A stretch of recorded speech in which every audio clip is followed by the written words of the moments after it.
En las jornadas de salud laboral, la COVID y sus consecuencias, organizadas por la Confederación Intersindical, ha quedado claro que los efectos colaterales del COVID son menos conocidos que los directos.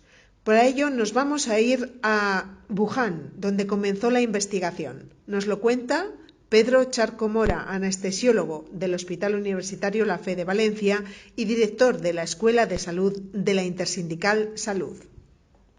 Comenzar narrando una historia real de un oftalmólogo chino, el doctor Li Wenlian, que trabajaba en el Hospital Central de Wuhan. Y fue posiblemente el primer médico que advirtió a sus compañeros allá en diciembre del 19 sobre la existencia de que un brote de enfermedad que cursaba con algo parecido a lo que anteriormente se había llamado SARS, el síndrome respiratorio agudo grave, que estaba producido por diversos organismos, tanto microorganismos como bacterias, y que al parecer estaba producida por un germen aparentemente viral, pero que hasta entonces era desconocido. Fue el día 30 de diciembre del 2019 cuando Li vio un informe de un paciente enviado por la doctora Feng que mostró un resultado positivo con un alto nivel de confianza para pruebas de un coronavirus del tipo SARS. A eso de las 6 de la tarde escribió a un grupo de WeChat de sus compañeros de la Escuela de Medicina y decía que hubo 7 casos confirmados de SARS en Wuhan Seafood Market. También publicó el informe y el resultado de la tomografía de un paciente, ahí la veis, y agregó que la última noticia es que se ha confirmado que son infecciones por coronavirus, pero aún no se determina la cepa exacta del virus. También explicó en el mensaje qué era un coronavirus y temiendo el castigo de las autoridades, Li simplemente les había pedido a sus amigos que les recordaran a sus familiares y seres queridos que estuvieran alertas, que tuvieran cuidado y de hecho se molestó cuando la discusión ganó una audiencia más amplia. Li siguió trabajando y de un paciente infectado del coronavirus para una catarata se infectó el 6 de febrero y mientras Li hablaba por teléfono a un amigo le dijo que tenía problemas para respirar y que su saturación de oxígeno se había reducido al 85%. Eso solamente en 48 horas. Alrededor de las 7 de la tarde fue enviado a la sala de emergencias y en los siguientes 2 días, menos de 2 días, 36 horas, se utilizó, entró en la UCI, se utilizó para oxigenación una membrana extracorpórea, lo que conocemos como ECMO, y sin embargo no tuvo éxito y murió el 7 de febrero del 2020. Días después de conocer la noticia, por el WeChat, la policía de Wuhan lo convocó y lo amonestó por hacer comentarios falsos en Internet, obligándolo a firmar un documento en el que admitía que había alterado el orden social gravemente y donde ordenaba detener la extensión de los rumores. Su fallecimiento, a los 2 días, ya os he comentado que pues enojó mucho a la población china, desató críticas contra el gobierno y posteriormente una investigación lo exoneró y el gobierno chino ofició una solemne disculpa a su familia revocando la amonestación. ¿Por qué cuento esto? Bueno, cuento esto porque en esta pandemia al principio hubo lo que podríamos llamar una soberbia, una política de ocultación, en este caso del gobierno chino, lo cual es relevante porque pudo suponer un retraso en la acción internacional hacia la pandemia, quizá que ya estaba presente sobre octubre-noviembre, finales de octubre, principios de noviembre de 2019. Bueno, pero aquí la soberbia va más allá, no para aquí. Nosotros en enero de 2020 nos llegaba esta información desde el resto del mundo, que hablaban de ya varios miles de muertos en China, la cifra la tenéis ahí, cerca de 3.000 muertos, y ya una decena en nuestra cercana Italia. Pero bueno, desde el desgobierno español pues seguíamos sin tener una respuesta, más bien se mantuvieron y alentaron las manifestaciones de todo tipo de actos multitudinarios que todos recordamos y bueno, ya todos hemos vivido lo ocurrido desde entonces hasta ahora. Los datos de mortalidad por el COVID son escalofriantes.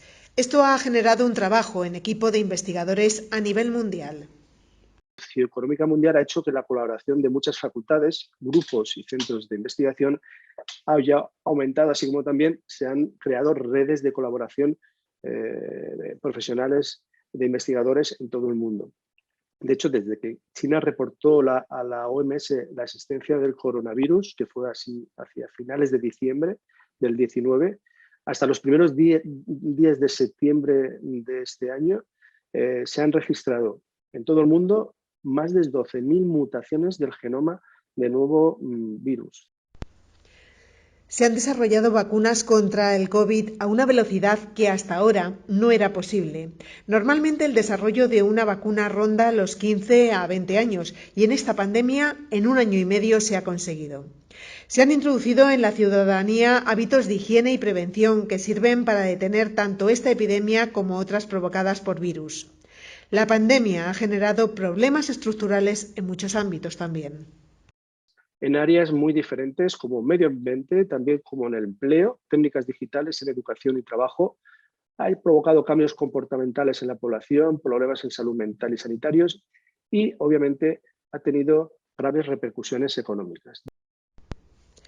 En medio ambiente se ha producido una reducción importante de emisiones de nitrógeno y, por lo tanto, disminución de la contaminación del aire. Sin embargo, se ha incrementado el consumo de plásticos. De todos es conocido los efectos deleterios que tiene el plástico y las consecuencias nefastas en los ecosistemas, sobre todo en los ecosistemas animales. La transformación digital TICS ha sido evidente para todos, estudiantes, profesores, trabajadores. Se ha impulsado también la venta online en todo tipo de establecimientos y esta estrategia ha fortalecido sobre todo a las grandes empresas. La entrega a domicilio es un tema que se ha disparado. El dinero físico ha sufrido un importante retroceso en estos meses y la transformación digital ha llegado a las empresas. La transformación digital ha llegado a las empresas, a una educación telemática, necesidad de pedir citas online. Es algo que antes se hacía muy poco y ahora se ha acelerado. Y también, obviamente, se ha multiplicado la dependencia de la tecnología, sobrecargando las infraestructuras digitales y obligando ya cuanto antes a tener una tecnología moderna 5G. El desarrollo de la telemedicina también se ha acelerado. La medicina de atención primaria, sobre todo, mediante la consulta telefónica. También programaciones y consultas hospitalarias han pasado a ser telefónicas. Diagnósticos sencillos en un futuro como la gripe pueden ser diagnosticados ambulatoriamente a través de kits muy sencillos que se venderán pronto en las farmacias, y en Alemania incluso hay descargas de aplicaciones de proveedores de telemedicina que trabajan y que se ha multiplicado por 4 durante las pandemias. Todo ello nos lleva a que la ciberseguridad tomará relevancia hasta en los propios domicilios. Otro elemento importante es el teletrabajo. De ser una excepción a ser una norma con la llegada del confinamiento a mediados de marzo del año pasado. Desde entonces, y tras alcanzar el pico más alto de empleados trabajando desde sus hogares en el segundo trimestre del año, en España se ha ido reduciendo el número de personas que siguen teletrabajando. Esta decisión del teletrabajo tiene también un impacto en el mercado inmobiliario y en oficinas. De hecho, hay un estudio que supone al teletrabajo un ahorro promedio en inmuebles a tiempo completo de $10.000, unos 9.200 euros al año por empleado. De hecho, antes de la pandemia, con el COVID-19, el teletrabajo estaba experimentando ya un avance, siendo el número de trabajadores de cerca de 1,5 millones en el cuarto trimestre de 2019 y se incrementó cerca de un 8% a lo largo del periodo de confinamiento. Sin embargo, en cuanto al teletrabajo, el BOE, si lo leemos, hace referencia a que el trabajo a distancia, el teletrabajo, es una medida excepcional frente a una cesación temporal o reducción de la actividad con el objetivo de garantizar la posterior reanudación. Eso es lo que dice el BOE. Los problemas de salud mental han aumentado sobre todo la ansiedad y el estrés. 1/3 de la población adulta presentan signos de angustia moderada o elevada. En la población más joven esta cifra se incrementa a 1 de cada 2. El 50% de los jóvenes tiene angustia. El colapso sanitario ha sido uno de los temas más tratados en esta pandemia. Los sanitarios también se han contagiado y mucho. Supuso un desbordamiento de todo el sistema hospitalario en prácticamente todos los países del mundo a raíz de la pandemia. El virus lo que puso manifiesto que estos sistemas ya estaban al límite y cualquier sobrecarga pues los paralizó, especialmente porque hay una insuficiencia en la infraestructura, mucha en el personal y también en medios necesarios para afrontar situaciones epidemiológicas, pero no solamente por la pandemia, sino que también en momentos de gripe, anualmente tenemos un colapso cuando llega noviembre hasta enero, febrero, de los sistemas sanitarios, y eso sigue sin controlarse. es una acción que también hay que pensar que tenemos que movilizar. Los cambios sociales y de comportamiento también son destacables. La inversión en energías renovables es un negocio en alza y con un gran potencial de empleo. El tráfico aéreo, turismo son dos sectores muy afectados negativamente por la pandemia. Vivir fuera de la ciudad es una opción que muchas familias se plantean y algunos ejecutan, pero esto conlleva dotar a la zona rural de las infraestructuras adecuadas. Se ha producido una recesión económica, con caída global del comercio, dependencia de China, recesión del mercado de valores, el incremento de la deuda pública y la desigualdad entre ricos y pobres. Y mientras, los países asiáticos como China... Países asiáticos como China, ante esta situación, deciden acaparar materias primas y componentes electrónicos con fines de proteccionismo, y mientras las nuevas variantes Delta Plus y Omicron crean más incertidumbre en el mercado. Este desabastecimiento ha generado que las materias primas remonten en precio, que no haya materia prima, y ha provocado un aumento importante de la inflación. Estamos en crisis. A nivel global, esta escasez de materias primas y la inflación ha amenazado, o ya es una evidencia, la recuperación de la pospandemia no es tal. Hay una reducción importante del PIB y una grave inflación que en España está cercano al 5%. Volviendo a la pandemia, la vacunación es imprescindible para terminar con ella. La forma eficaz de lucha contra la pandemia es la vacunación, es conseguir lo que llamamos inmunidad colectiva o una inmunidad de rebaño. Para lograr esos objetivos se estima que necesitamos un 70% o más de la población que debería ser inmune. Esto implica que 35 millones de españoles tendrían que infectarse para alcanzar ese umbral. Al ritmo del 2020 hubiera supuesto que hasta el 2050 no hubiéramos llegado, obviamente con la vacuna.